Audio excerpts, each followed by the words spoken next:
la séquence magnéto va nous montrer Jean-Luc Mélenchon. C'était à Bordeaux le 29 novembre. Il y avait foule dans la rue, dans la salle, sur ce sujet-là. Et va nous rejoindre une représentante du parti de gauche, Corinne Morel-Darieux. Le problème urgent et immédiat est celui qui va retentir comme un défi, qui va nous permettre d'avancer. C'est que la maison brûle, comme disait Chirac. Franchement, quand 50% des espèces vertébrées ont disparu de la planète, quand la chaleur est montée de 20 points au-dessus du seuil auquel il est normal qu'elle se trouve dans l'Antarctique, est-ce que vous croyez vraiment qu'à ce moment-là, la question qui se pose, c'est celle de l'ISF ?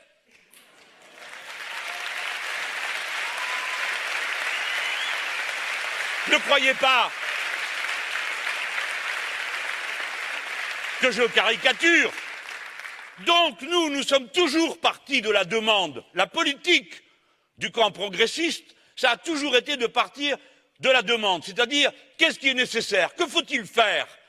Eh bien là, nous avons un problème. Nous devons nous mobiliser tous pour répondre au défi qu'a créé la prédation excessive sur la nature. Mais au moment de le faire, quand on dit à tout le monde « Allez, on va faire l'effort », qu'est-ce qu'on découvre?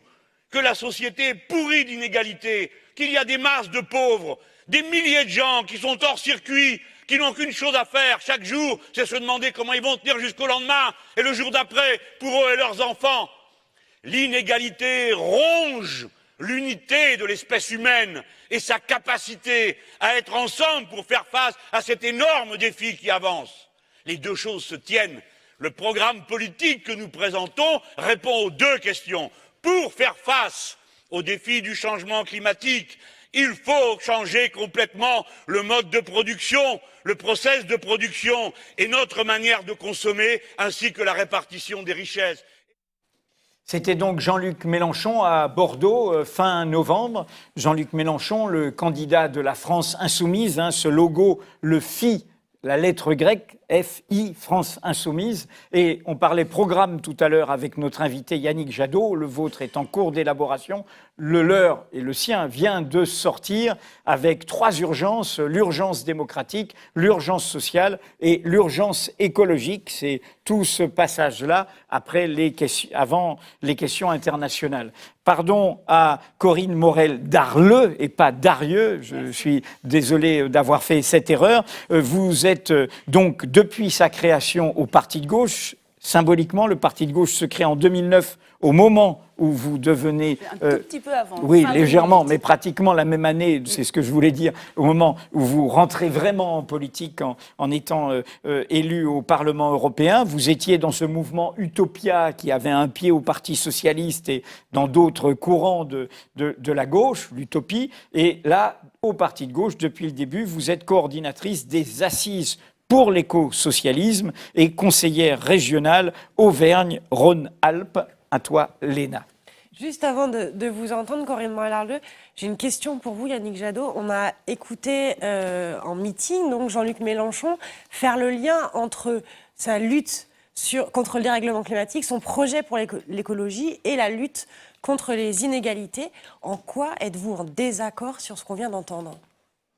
Sur ce que j'ai entendu là, sur l'importance de lutter contre le dérèglement climatique, contre l'extinction des espèces et contre les inégalités sociales, j'ai pas de désaccord. Alors pourquoi vous n'êtes pas ensemble? Mais parce que nous avons, y compris dans la... on peut, et j'entends Jean-Luc Mélenchon le dire, on peut vouloir absolument la protection de l'environnement, et la lutte contre les inégalités. C'est aussi au cœur de notre projet. Après, la question, c'est quel est le modèle d'organisation de la société qui répond à ça. Dans l'ADN écolo, depuis sa fondation, ça repose d'abord sur l'autonomie, la responsabilité des citoyennes et des citoyens qui s'organisent entre eux pour construire cette réponse. C'est un changement de l'imaginaire et de la culture de la société. Et pas la planification, comme dit Jean-Luc Mélenchon. Non, mais la planification, moi, ça fait 20 ans que je fais des conférences internationales sur le climat. La conférence internationale sur le climat, c'est une planification de la résolution du climat. La question d'après, c'est de savoir quels sont les acteurs moteurs de cette transformation. Moi, ce que j'entends, on peut se tutoyer ? Je pense, oui. Oui, bon. Vous connaissez, vous avez Oui, bien déjà sûr, on se débattu tutoie, ensemble, mais en plus, milité. on a fait liste commune en Rhône-Alpes, Auvergne. Donc, ce que j'entends... Vous avez fait liste commune en Rhône-Alpes-Auvergne. Oui, c'est ce que j'ai dit. Oui, oui, Ouais, c'est ça. tout à fait. Donc, Non, ce mais que je le soulignais juste. D'accord. Vous voulez le répéter une fois encore ? On aime toujours les causes communes ici à Mediapart. D'accord, c'est bien. Que ce soit le Carrefour. Très bien. Allez-y, pardon. Donc, ce que je veux dire, c'est que ce que j'entends souvent dans le programme de Jean-Luc Mélenchon, c'est que dans cette planification, l'État est celui qui construit la réponse et est en situation très forte d'impulsion. L'État, dans toute sa force, y compris, ça nous arrive régulièrement de s'engueuler avec Jean-Luc Mélenchon quand on se voit à Strasbourg, c'est aussi une pensée de la démocratie. C'est aussi une pensée de l'homme providentiel ou de la société providentielle. C'est aussi une pensée, vous voyez, de quelle est...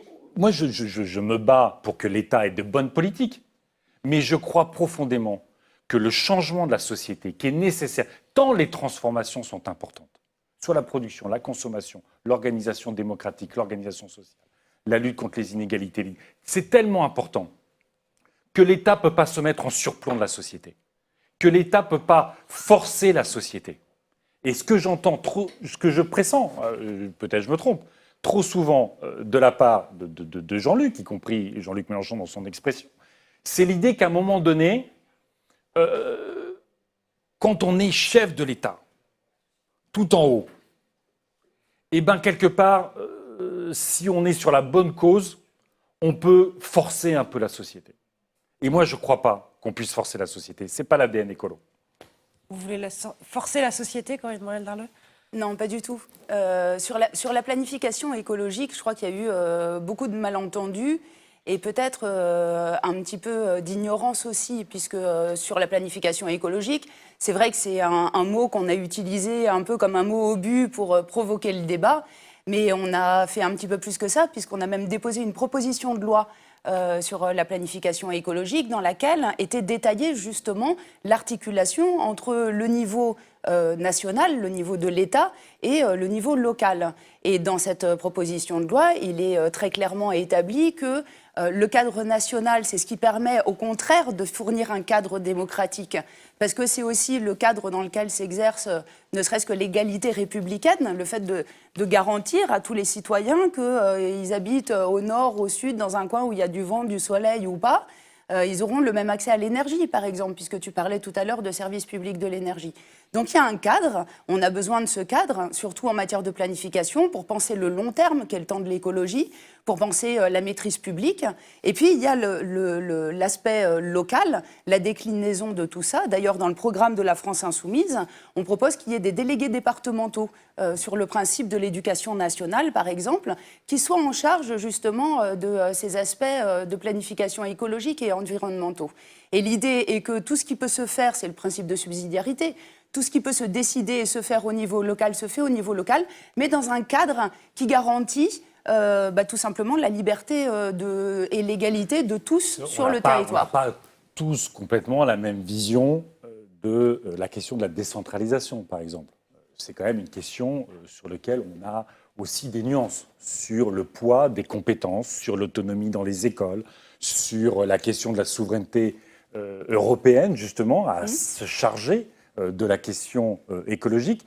Donc je crois que moi, c'est comme ça que je le vois. Après, on peut s'engueuler avec Mélenchon sur la Russie, sur Castro ou sur d'autres choses. Mais sur cet aspect-là, au fond, moi, c'est quel est le moteur de la transformation qui, à mon avis, est un peu différent du fait aussi, potentiellement, de nos cultures politiques. Moi, je crois que, encore une fois, les transformations sont telles qu'il faut l'adhésion de chacune et de chacun. Qu'il faut donner à chacune et à chacun le pouvoir de reprendre la main. Et de reprendre la main, moi, dans cette question de l'égalité garantie par Paris, j'y vois aussi aujourd'hui beaucoup d'iniquité. On prenait par exemple la question de l'éducation. Aujourd'hui, on joue sur l'égalité de l'école. La réalité, c'est on construit par cette égalité de moyens, une inégalité sociale, éducative extraordinaire. Donc sur beaucoup de choses, moi je préférais moins d'égalité prônée par l'État, mais qui ne se traduit pas sur les territoires, et plus de l'équité à l'échelle des territoires. En l'occurrence, cette critique, elle est liée à une certaine forme et à une certaine vision de l'État qui est très cadrée par la Ve République. Parce que l'État, en réalité, il ne faut pas oublier que c'est nous. Et que la Ve République et la démocratie représentative aujourd'hui en font un instrument effectivement qui n'est pas, nous, à notre convenance, puisque la Sixième République et la question de la constituante et tout ce qu'on a théorisé, tu parles de démocratie autour de la révolution citoyenne, justement sur l'adhésion de chacun, dont une partie d'ailleurs s'est inventée en Amérique du Sud, dans des pays dont on peut parfois s'inspirer parce qu'il s'y produit aussi des choses intéressantes. Donc il y a ce cadre-là, évidemment, à changer. Après, honnêtement, le fait de décentraliser certaines fonctions régaliennes de l'État ou certains grands services publics introduit de l'inégalité de facto. Si on commence à donner la possibilité à chaque établissement, par exemple scolaire, puisque tu parles d'éducation, de recruter ses propres professeurs, de choisir ses propres élèves, d'adapter ses propres programmes, que ce soit à l'échelle d'un établissement, d'un département ou d'une région, on introduit une inégalité de fait. On sait aujourd'hui qu'il y a des territoires plus riches que d'autres. Moi, je suis dans la Drôme, dans un territoire rural de montagne. Si on va vers ce système, on est sûr de perdre tout ce qui nous reste de services publics en matière de santé, d'éducation, de rails, etc. Mais l'autonomie de l'école, ce n'est pas forcément de faire du directeur d'établissement un chef d'entreprise qui gère et les élèves et les enseignants. Moi, je suis pour qu'on fasse de l'expérimentation à l'échelle des établissements, à l'échelle de bassins de vie, y compris pour créer de l'interdisciplinarité, y compris pour penser peut-être différemment, pas le socle de connaissances à acquérir, mais la façon de l'acquérir. Je pense qu'on est dans un système aujourd'hui contraint. Moi, c'est une des mesures des écolos sur l'école, c'est plus où il y en a plus besoin.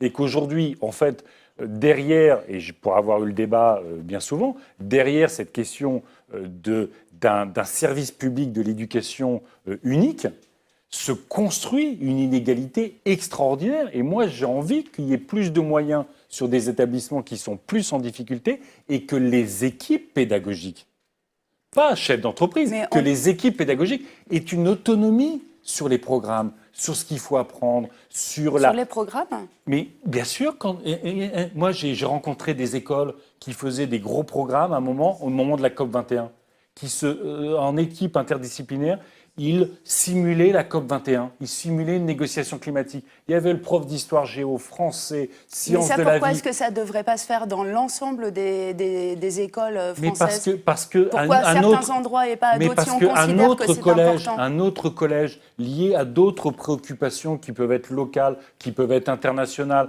peut choisir un autre projet pédagogique. Mais ça se fait déjà aujourd'hui. Il y a évidemment des sorties scolaires et des activités qui se font en fonction de spécificités locales. Mais sur le programme, là, c'est plus que des sorties scolaires. Sur le programme de connaissances, qu'est-ce qui peut justifier à un moment donné qu'un écolier à un endroit n'ait pas accès aux mêmes connaissances, j'ai pas parlé du socle de base.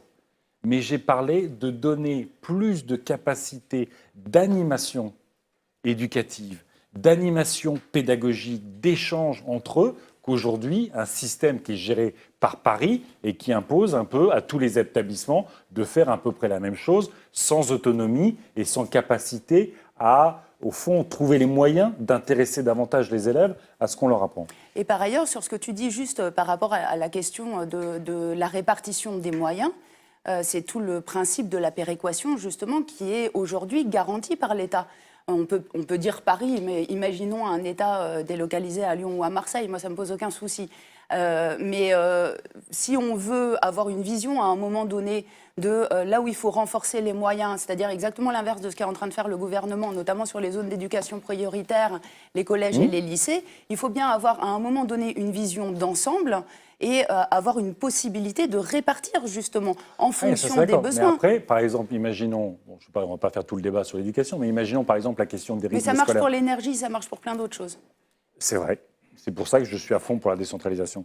Mais je pense que l'État surplombe la société en France, c'est insupportable. Je pense que ça ne veut pas dire que l'État doit disparaître. La cinquième République surplombe la société. L'État surplombé avant la Révolution, surplombe depuis la Révolution. Je pense qu'on a un fonctionnement de l'État dans notre pays qui infantilise les citoyennes et les citoyens. On a un État qui considère en permanence qu'il pense mieux que la société, avec des responsables qui pensent mieux que la société, qui n'arrivent pas à redonner le pouvoir. Là, c'est du gouvernement dont tu parles, pas de l'État. Non. L'État, avant la Ve République, c'était déjà comme ça. Donc, ce que je veux dire, c'est qu'il nous faut, et je crois que là-dessus, peut-être, on est d'accord, il nous faut redonner le pouvoir aux citoyens à travers des assemblées citoyennes tirées au sort, à travers des conférences de consensus, à travers des votations citoyennes qui permettent justement de casser un système où on élit de manière un peu incroyable une personne providentielle tous les 5 ans, en lui confiant tous les pouvoirs, en réalisant évidemment le lendemain qu'il n'a pas tous les pouvoirs et qu'il ne règle pas tous les problèmes. Est-ce que je peux faire, je vous écoute depuis 10 minutes, faire un petit point d'ordre? C'est-à-dire, j'ai l'impression, en plus, en ayant lu donc, ce programme avec ces 3 urgences, l'urgence démocratique, c'est ce que vous venez de dire, on ne va pas transformer la volonté de tous en choix d'un seul. C'est normalement ça, repasser à une constituante, etc. L'urgence sociale, on en a parlé ensemble tout à l'heure. L'urgence écologique, vous êtes d'accord? Alors, donc, au fond, le désaccord, c'est une désaccord de cul. Je parle de ceux qui nous écoutent. On sent bien la panade de l'émancipation, de l'espérance, de l'envie d'égalité par rapport à tout ce qui menace et que vous combattez chacun avec vos armes. Donc, qu'est-ce qui vous sépare? C'est une culture politique différente, une histoire politique différente, une méfiance parce qu'il y a un leader Maximo de l'autre côté. Non, mais je provoque. C'est vous qui l'avez dit. Non, mais parlez sans langue de bois, parlez sans langue de bois, pour qu'on comprenne vraiment. Parce qu'autrement, on se dit, c'est pour ça que je répétais que vous faisiez liste commune parfois dans des régions. C'est-à-dire, si vous êtes d'accord, il peut y avoir des questions de personnes, il peut y avoir des questions. Mais dans le moment de crise de civilisation, et de défis immenses. Et s'il y a une culture qui le pose, ça, c'est l'écologie, qui dit les civilisations sont mortelles, les espèces sont mortelles. Donc, est-ce que là, vous ne nous parlez pas de petites différences par rapport à des enjeux plus globaux? Je ne veux pas vous marier, mais je vous pose la question. Je crois que, on a fait effectivement un peu la liste des points de convergence. Sur l'écologie, je crois que plus personne aujourd'hui ne prétend qu'il y ait de différence effectivement entre ce que porte Europe Écologie Les Verts et ce que peut porter le parti de gauche ou la France Insoumise. Je veux dire, sur Notre-Dame-des-Landes, sur le nucléaire, sur la transition, sur l'agriculture biologique et paysanne, sur la transition énergétique, sur tout ça. Je crois qu'il y a une base assez parfaite d'accord. Après, moi, je t'entendais, Yannick, tout à l'heure sur les questions d'emploi. Moi, je crois que cette question-là, elle est cruciale, la question que posait Jadelyne Garde tout à l'heure. Sur, effectivement, la première réunion publique qu'on fait pour parler de transition écologique, s'il y a des gens normaux dans la salle, c'est la question qu'ils nous posent. C'est la question, effectivement, des suppressions d'emplois et de qu'est-ce qu'on met en place par rapport à ça. Et c'est vraiment ce qui a guidé, nous, notre réflexion sur l'écosocialisme, c'est cette nécessité qu'on a ressentie à un moment donné de réconcilier deux mondes qui ne l'étaient plus, le monde du travail, de l'industrie, pour faire court, des syndicats, et le monde de la défense de l'environnement, pour faire la démonstration qu'en réalité, le système économique tel qu'il existe aujourd'hui détruit à la fois la nature, les écosystèmes, mais aussi le monde du travail, les travailleurs. Et que donc il y a un intérêt commun, il y a un intérêt général qui est renforcé aujourd'hui par la question climatique à préserver les conditions de vie sur Terre. Et donc une alliance justement à faire entre ces différents milieux militants, associatifs, syndicaux, etc. Et je crois, par rapport aux questions d'emploi, qu'on ne peut pas envisager la transition ou la bifurcation ou la révolution ou la planification écologique, quel que soit le terme, sans apporter des réponses à ça. Et ces réponses à ça, pour moi, elles passent aussi par des réponses qui sont effectivement d'ordre économique, et notamment de remise en cause du système capitaliste tel qu'il existe aujourd'hui, parce que tu parlais de gagner en productivité. Mais ça fait des années qu'on gagne en productivité en France et en Europe. Le problème de la productivité, c'est de savoir où vont les gains de productivité. Est-ce qu'ils vont rémunérer des actionnaires et du capital? Est-ce qu'ils vont augmenter des salaires? Est-ce qu'ils vont réduire du temps de travail? Donc la question ne peut pas être uniquement celle-ci. Elle doit être, à mon avis... Je n'ai pas dit qu'il fallait augmenter les gains de productivité. J'ai dit qu'au contraire, le travail était beaucoup plus intense en France que dans la plupart des pays européens et du monde, et qu'il fallait désintensifier le travail, au contraire. Mais réaction globale Oui. à ce propos par base J'ai d'accord. pas bien compris si ça répondait à votre question. Mais en fait, parce que juste pour finir, et je finis rapidement, mais du coup, ça me semble compliqué de parler de transition écologique sans aborder effectivement la question de l'Union européenne ou la question de la relocalisation de l'activité et du protectionnisme, par exemple. Pour venir voilà, sur ces sujets-là, pour expliquer juste le propos, c'est que si on ne protège pas en même temps notre industrie, nos savoir-faire, si on ne met pas en place des protections qui nous permettent de recommencer à produire ici et non pas effectivement au Bangladesh ou je ne sais où, les produits qu'on consomme ici. Or, aujourd'hui, ces barrières, ces protections, elles sont de fait interdites par le traité de fonctionnement de l'Union européenne qui prône le libre-échange et la libre circulation des marchandises. Donc cette critique de l'Union européenne, ce n'est pas une posture, c'est un principe de réussite de la transition. La question, c'est effectivement qu'est-ce qui relève de la posture, qu'est-ce qui relève du combat. Moi, quand je suis au Parlement européen, j'ai mobilisé l'ensemble du Parlement européen pour forcer la Commission européenne à mettre des droits anti-dumping sur les panneaux photovoltaïques chinois, qui étaient subventionnés à 50%. 50% du prix de revient était financé par la Chine, par l'État. Donc je me suis battu pour qu'on ait de l'anti-dumping au niveau européen pour protéger justement l'industrie européenne du photovoltaïque qui est très compétitive, innovante, voilà, bon, qui est évidemment un secteur d'avenir de ce point de vue-là. Après, j'ai fait le boulot de ça. Le Parlement européen s'est battu pour qu'on ait ça. Le problème, c'est que les Chinois, et là encore, c'est, pour revenir au débat précédent, c'est la faute des États. Les Chinois sont allés voir les Grecs, ils sont allés voir les Français, ils ont menacé tout le monde. Et tout le monde a cédé devant les Chinois de peur de perdre quelques milliards sur des projets aussi parfois illusoires que possible.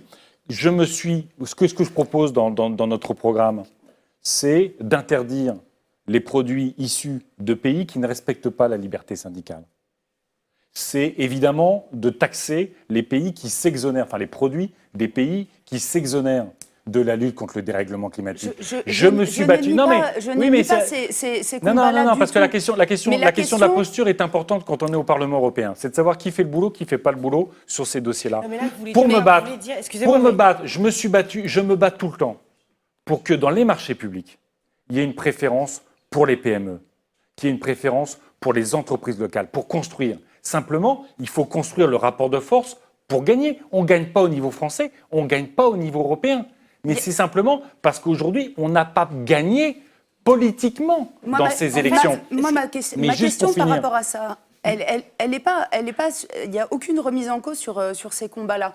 Simplement, on dit tous, et c'est aussi un de nos points communs, qu'il y a une urgence aujourd'hui. Une urgence climatique, une urgence sociale, une urgence démocratique. Donc, à partir du moment où ces combats-là, on les mène chacun à notre niveau, nous à la région, à l'Europe, etc., et où aujourd'hui on est dans un constat que ça ne fonctionne pas. Les panneaux solaires, la dernière boîte qui en faisait en France, Nexis, elle a fermé. Elle a été abandonnée par les pouvoirs publics. Donc on mène des combats, ils ne fonctionnent pas dans ce cadre de l'Union européenne à 27. À partir de là, qu'est-ce qu'on dit et qu'est-ce qu'on fait? Et qu'est-ce qu'on fait demain, en 2017, une fois qu'on est au pouvoir les uns les autres? Tu dis toi-même que ça ne marche pas au niveau de la région. On ne va pas sortir de la région. Est-ce qu'à un moment donné, on peut envisager une rupture avec ce système qui nous permette de retrouver un petit peu de marge budgétaire également, au passage, parce que là, on a encore l'ONEMA, l'Office national des eaux et des milieux aquatiques, qui se voit à nouveau sucrer 90 millions d'euros pour répondre aux injonctions de Bruxelles de réduction des déficits publics. Donc, à quel moment est-ce qu'on considère que l'urgence nécessite des actes qui sont des actes, si on ne peut pas les prendre à 27, qu'on prend à là où on peut, là où on est au pouvoir, si on gagne l'élection présidentielle en 2017. Yannick Jadot, Parce que dans le la monde réponse. d'aujourd'hui, moi, je ne crois pas une seconde que la France, repliée sur ses frontières, pèsera, y compris sur la plupart des dossiers dont nous parlons. Je ne le crois pas, parce que, y compris, la France, elle est inscrite dans les échanges intra-européens. La France, elle est inscrite politiquement dans le monde, qu'elle ne peut pas aujourd'hui revenir à une puissance moyenne et décider de sa politique, que ce soit sa politique monétaire ou que sa politique économique. Je ne le crois pas. Je crois qu'elle doit construire avec d'autres une souveraineté justement pour obtenir la lutte contre le dérèglement climatique, la lutte contre l'extinction des espèces. Les choses se négocient à l'échelle internationale. Aujourd'hui, le sujet, avec l'arrivée de Trump, c'est est-ce que l'Europe va être un leader du climat et de la transition énergétique ? Ou est-ce que l'Europe va s'effacer avec Trump, Poutine et tout ça? Il n'y aura plus personne à l'échelle internationale pour faire de la coopération sur le climat qui est notre bien commun de l'humanité. Et je me bats, quand on parlait de trouver des emplois locaux, tout le projet que nous portons d'économie circulaire, de la réparation, du recyclage, du tri des déchets, du compost et tout ça est très créateur d'emplois. J'étais il y a quelques jours sur l'incinérateur d'Ivry, celui qu'on voit que tous ceux qui viennent à Paris finissent par voir, tellement les cheminées, ça pollue très haut. Le projet, c'est 2 milliards pour faire un nouvel incinérateur. Le projet porté par des associations que nous soutenons, c'est justement d'arrêter de faire de l'incinération, de faire du tri, de la réparation, du recyclage, du compost. Et bien ça crée des emplois. Et ça relocalise l'économie. Et ça, on peut le faire. Ce n'est pas la question de l'Union européenne ou pas de l'Union européenne. Ça, on peut le faire. Si la France fait du nucléaire et pas des renouvelables, ce n'est pas la question de l'Union européenne. C'est la France qui a choisi ça. Ce que je veux dire, et tu le sais, c'est qu'il ne suffit pas d'être en France pour faire des bonnes choses. Parce que l'État, y compris français, moi je combats le libéralisme de toutes mes forces. Mais dans la réalité, sur le nucléaire, ce n'est pas le libéralisme qui a créé le nucléaire. Les incinérateurs et la collusion de l'État avec ceux qui font les incinérateurs, ce n'est pas le libéralisme qui a joué Vinci à Notre-Dame-des-Landes, les autoroutes, les concessions autoroutières. Ce n'est pas le libéralisme, c'est la cogestion des politiques publiques par des gouvernements et des grosses boîtes qui ont été longtemps considérées comme des champions nationaux et qui ont surtout, parfois, desservi l'intérêt général.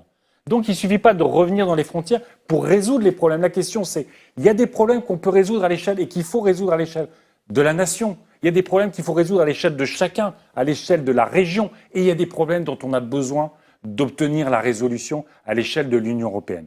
Voilà ce qu'est moi mon point de vue. Voilà. Mais je pense que... Finalement, vous avez quand même beaucoup de points d'accord. Eh bien, la France insoumise va rejoindre la candidature de Yannick Jadot. Formidable. Ou réciproquement. Puisque finalement, l'écologie devient le moteur de ce projet. Bon, elle l'est depuis... je suis bien placée pour en témoigner. Elle l'est depuis un bout de temps. Je connais ton combat. Bon, donc, au moins, vous avez cet accord programmatique. Après, il y a... Pas surtout. Vous posiez mais après, il y a aussi des questions de stratégie. Vous posiez des questions de politique internationale. Je suis désolé, je pense que la démocratie est au cœur du projet écolo. C'est vrai que quand j'entends Jean-Luc Mélenchon faire une oraison funèbre à Fidel Castro, ça me pose un problème. Moi, j'avais l'affiche de Che Guevara, comme tout le monde, dans ma chambre. Aujourd'hui, les résistants démocratiques... Enfin, le Che, il est resté que 5 ans. Hein, non, je sais. Mais non, pour dire que j'ai aussi cette culture du romantisme révolutionnaire. Mais le romantisme révolutionnaire, ça doit toujours être la défense des libertés et de la démocratie. Les résistants à Cuba, ils sont dans les prisons. Les démocrates à Cuba, ils sont dans les prisons. Il ne faut pas m'expliquer que Fidel Castro a été le grand révolutionnaire qui a libéré son peuple. Il en a beaucoup enfermé, et particulièrement les démocrates. Tout dépend, je pense, de quelle liberté et de quelle démocratie on parle. Quand un résistant politique ou un journaliste est mis en prison, c'est juste une atteinte à la liberté de la presse, à la liberté individuelle. Oui, sauf qu'aujourd'hui, la France, et d'ailleurs ce serait intéressant de savoir justement si tu es élu président de la République en 2017, ce que tu ferais par rapport à d'autres pays. Mais dont je on combats parle la moins sur- collusion avec l'Arabie Saoudite, ou qu'on vend des armes à l'Arabie Saoudite qui bombarde le Yémen. C'est aberrant, c'est à l'envers de tout ce que devrait faire la France. Donc- Je le pays-là combats que- aussi. D'accord. Mais Donc le on fait sort, de combattre donc on ça, sort par exemple de l'OTAN. Est-ce que ça c'est un point d'accord aussi entre nous? si on construit une politique de défense européenne. Moi, je suis pour une politique de défense européenne. D'accord. Je pense que nous devons, si on Et veut que pourquoi- l'Europe pèse dans le monde, il faut qu'elle ait une politique de défense. Et pourquoi les mandats de l'ONU aujourd'hui ne pourraient pas, en attendant une éventuelle défense commune européenne, remplacer les mandats de l'OTAN qui aujourd'hui nous emmènent dans Mais- des Mais guerres? je suis d'accord. On a toujours défendu les mandats de l'ONU, mais qui défend, qui D'accord, a mis un veto donc pour on qu'on n'a pas fasse, besoin. qui a donc mis on un n'a veto pas pour qu'on besoin- fasse l'aide donc on n'a humanitaire pas à Alep? besoin- C'est la Russie qui a mis un veto systématique. Oui, personnellement, D'accord. je suis pas russe, mais donc j'ai pas pris part à cette décision. Non, mais Et nous- j'ai quand même entendu Jean-Luc et Mélenchon on dire la condamne- Russie va régler le problème de la Syrie. Il l'a dit à la télé. Et on condamne. Et on Et oui, il l'a condamne- réglé. Il est en train de bousiller tout le monde. Et on condamne avec la même force que toi et que d'autres, évidemment, l'horreur qui est en train de se dérouler à Alep. Tant mieux. Et sur cette question de la Russie, j'aimerais qu'on ne mélange pas tout. C'est qu'à un moment donné, il y a la question de Vladimir Poutine, et nous sommes opposés à Vladimir Poutine, et nous sommes en contact en Russie avec des opposants à Vladimir Poutine, dont certains d'ailleurs sont en prison aujourd'hui, et la Russie en tant que pays. Est-ce que ce qu'on propose, est-ce que tu proposes, est de cesser les relations diplomatiques avec la Russie, ou est-ce que c'est Je de pense qu'aujourd'hui, considérer il faut que sanctionner la clique poutinienne. Il n'y a que le rapport de force sur la clique poutinienne. ça veut dire quoi sanctionner la clique Bah, poutinienne? on a déjà des sanctions sur un certain nombre de personnalités russes autour de Poutine et qui sont déjà, faut saisir leurs biens, faut saisir leurs comptes, il faut les interdire de voyager à partir du moment où ils participent d'une dictature qui cause un génocide en Syrie. J'appelle ça simplement la défense des droits de l'homme. Et donc sur la Syrie, la résolution doit se faire, selon toi, sans la Russie autour de la table? Bah, aujourd'hui, la Russie, à chaque fois qu'elle vient autour de la table, qu'elle passe un accord, le lendemain, elle bombarde. S'il n'y a pas un rapport de force aujourd'hui avec Poutine, il s'en fout, il écrase tout le monde. Et donc, il continue à faire la guerre. Et donc, c'est quoi la résolution, Mais je de pense la qu'il faut situation en Syrie? construire On un l'a fait rapport avec qui? Je pense qu'il faut construire un rapport de force de l'Union européenne avec Vladimir Poutine, d'accroître la pression sur ce régime, pas sur le peuple russe, sur ce régime, pour le faire, pour lui imposer un rapport de force qui l'oblige à négocier. Aujourd'hui, à chaque fois qu'il négocie, il trahit sa parole dans la minute qui suit. C'est quand même quelqu'un qui fait la guerre aux frontières de l'Europe, en Ukraine aujourd'hui. Et quand j'entends que des responsables politiques dire il faut arrêter les sanctions vis-à-vis de la Russie, c'est prendre acte qu'on peut annexer un territoire en Europe, à faire la guerre, et que finalement, il n'y aura pas de réaction. Ce qu'ont fait les États-Unis à Cuba, donc. Est-ce que ça justifie qu'on mette un démocrate en prison? Est-ce que le blocus américain sur Cuba justifie qu'on mette un seul démocrate en prison? Non. Alors on est d'accord. Donc il ne faut pas soutenir Fidel Mais- Castro. Bah, Voilà. Fidel Castro. Il n'a pas mis de démocrates en prison? Non, mais Fidel. Est-ce qu'il a mis des démocrates en Est-ce prison qu'on ou peut pas? avoir un quand débat même. sérieux sur cette question qui ne soit pas uniquement dans les a priori et les idées C'est pas toutes une a faites? priori. Je te Enfin, pose une question. il y a- Tu me il y a poses la quand question même- de la Russie. Est-ce Je te qu'on pose peut, la à question un de moment- Fidel Castro. D'accord, mais est-ce qu'on peut, à un moment donné, considérer que d'abord, la révolution cubaine a été un point d'appui pour un certain nombre de révolutions citoyennes en Amérique latine, que ça a été la première fois qu'un pays résistait à l'impérialisme américain et que ça a quand même un apport historique aujourd'hui pour comprendre la géopolitique de notre siècle, qu'on ne peut pas juste balayer du revers de la Manche, d'une part, et d'autre part, regarder avec un esprit critique, mais un tout petit peu observateur et aiguisé, ce qui se passe de fait à Cuba, ce qui s'y est passé et ce qui va s'y passer. Parce que balayer ça du revers de la main uniquement sur cette question-là, honnêtement, c'est nous faire passer à côté de choses très intéressantes, notamment sur la question de l'écologie. Parce que voir comment Cuba fait en sorte d'avoir une agriculture, pour le coup, paysanne et bio, parce qu'ils sont sous blocus et qu'il n'y a pas d'intrants chimiques. Ils ont essayé beaucoup de mettre C'est des quand même OGM. pas Ils ont essayé beaucoup de mettre des OGM. C'est quand même pas inintéressant pour la suite. Ils ont essayé et je aussi pense de que mettre, de temps en temps, un des OGM. Mais petit peu d'humilité l'agriculture pour biologique, aller regarder ce qui se fait ailleurs l'agriculture biologique, y compris parce que serait ce intéressante pays sous pour la blocus suite. ne pouvait pas se fournir en engrais, mais ils ont essayé de mettre des OGM, ne justifie pas qu'on mette des démocrates en prison. Je suis désolé. On a, La hélas, plus on grande est- prison sur le sol cubain, c'est Guantanamo. Et Mais je j'aimerais la entendre condamne. autant. Oui, mais j'entends moins de remarques. Quand même, Mais sur. Ça le tombe toujours aux mêmes endroits, comme par hasard. Non, parce que qui là, sont les c'était le seuls sujet. endroits où des politiques ont été mises en place qui sont allées sur des conséquences concrètes pour la population immédiate, Sauf en matière que d'éducation, en matière de santé, je en combats- matière de sécurité. Je combats Et ce qui Guantanamo. me gêne, moi, c'est mais le quand- deux poids, deux mesures. Je condamne Guantanamo, mais quand quelqu'un aux États-Unis combat Guantanamo, il a accès au débat public. C'est une vraie Pardon, aussi différence. Chelsea Manning aujourd'hui. Ça veut pas dire. Chelsea je Manning aujourd'hui aux n'excuse pas. États-Unis et dans mais- une cellule à l'isolement depuis des semaines dans l'indifférence on est au générale. bout. On est obligé, là, on a dépassé d'un bon quart d'heure, mais ça passionne de toute façon nos auditeurs. On aura compris qu'il y a un accord, on l'a vu, sur l'écologie, et qu'après, la place des désaccords, y compris Des débats, en tout termes cas. Non, mais des débats et des échanges en termes géopolitiques. Alors, comme